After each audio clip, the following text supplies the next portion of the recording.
Police reform is happening even without Congress. President Biden, in arguably the best part of his State of the Union address last week, appealed to a common sense of humanity for police reform. "We need to rise to this moment," he said. He added, "We can't turn away. Let's do what we know in our hearts we need to do." In reality, the chances of reaching a deal with House Republicans on the issue are slim to none. But that does not mean reform is going nowhere. In fact, much is already being done to make police more accountable.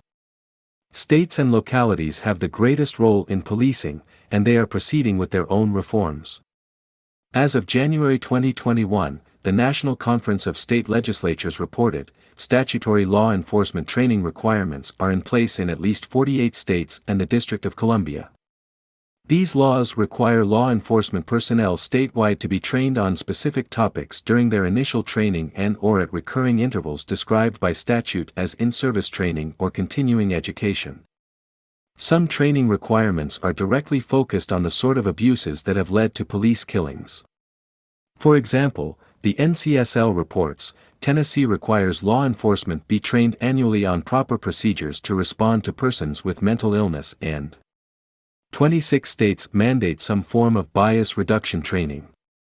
Even Deep Red Texas mandates anti-bias training and training on victims' rights. In addition, more jurisdictions are rethinking policies around armed traffic stops. As the BBC reported, last March, Philadelphia began implementing new rules mandating that drivers can no longer be stopped for minor infractions, such as missing brake lights or items hanging from the rear view mirror. Los Angeles rolled out a similar rule, limiting police from using minor violations to investigate drivers for more serious crimes, known as pretextual stops. The result was startling, a more than 40% drop in traffic stops for minor violations. That's a substantial reduction in encounters that could turn into tense situations.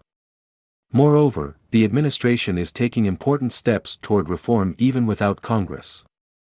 Shortly after Attorney General Merrick Garland entered office, he repealed the previous administration's block on consent decrees that the Justice Department could use to monitor and improve rogue police departments. The New York Times reported in April 2021 that the decision revived one of the department's most effective tools in forcing law enforcement agencies to evaluate and change their practices. In a memo to Justice Department officials, Garland vowed to return to the traditional process that allows the heads of litigating components to approve most settlement agreements, consent decrees, and the use of monitors in cases involving state and local governmental entities.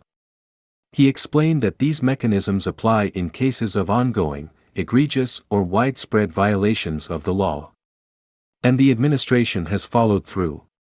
Since Garland changed the Justice Department's approach, it launched investigations into the police departments of Minneapolis, Springfield, Massachusetts, Louisville, Phoenix, and Mount Vernon, New York. Last year, the Justice Department announced that it reached a consent decree agreement with Springfield, which includes improving policies and training regarding use of force and accountability mechanisms for officers who violate those rules. The department also continues to monitor and enforce about a dozen pre-existing decrees. These actions have a much broader reach than the specific cities involved. Other jurisdictions will see the federal investigations and try to avoid similar fates. Such voluntary adoption of practices to prevent abuse is key to reforming police departments. This is not to say that broader, federal legislation is superfluous. To the contrary, the nationalizing of best practices, such as banning chokeholds and rolling back qualified immunity, is likely needed to see significant improvement.